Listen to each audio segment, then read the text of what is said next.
maalin wanaagsan saaxiibada ku xiran barteena YouTube ee Galka Media iyo sidoo kale barteena Facebook ee Galka Media waxaan warbixinteena maanta ee Galka Media diiradda ku saari doonaa Fahad Yaasiin oo ku biiray kulamo lagu dhexdhexaadinayo madaxweyne Farmaajo iyo ra'iisul wasaare Roble. maxaad kala socotaa kulanka ka socda Villa Soomaaliya oo ay markaa garwadeen ka yihiin Mursal iyo waliba Qorqor. waxaan idin soo gudbin doonaa xogtii ugu dambeysay rajada laga qabo in ay markaa heshiis wada gaaraan madaxweyne Farmaajo iyo ra'iisul wasaare Roble.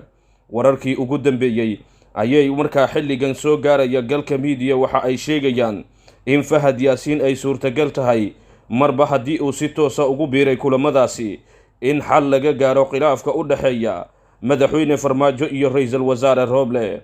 xogaha ayaa sidoo kale waxa ay tilmaamayaan in suuragal ay tahay in saacadaha soo socda Roble iyo waliba Farmaajo oo gacmaha is haysta ay ka soo muuqdaan warbaahinta, taas oo xilligan la aaminsan yahay in guud ahaanba ay soo afjari karto khilaafkii maalmihii ugu dambeeyay ka dhex taagnaa Roble iyo Farmaajo, taas oo saameyn xooggan ku yeelatay mid togan iyo waliba toban dhinacyada wada shaqaynta hay-adaha dowladda.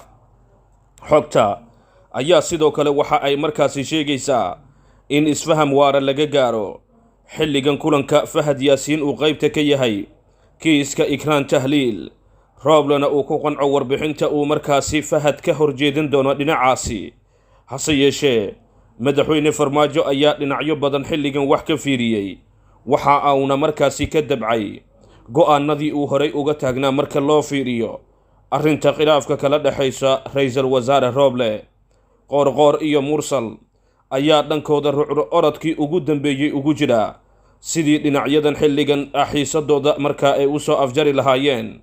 gaar ahaan kulamadan waxa ay socdeen tan iyo waliba habeenkii xalay ahaa, iyadoona xilligan rajada kulamadaasi laga qaba ay aad u badan tahay in markaa ay xilligan dhinacyadu ka heshiiyaan khilaafkii maalmihii dambe taagnaa.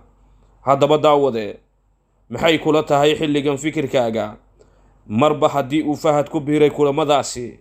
ma rajaynaysaa in markaa isfaham waara ay wada gaaraan Farmaajo iyo Roble? fikirkaaga waa inoo muhiim.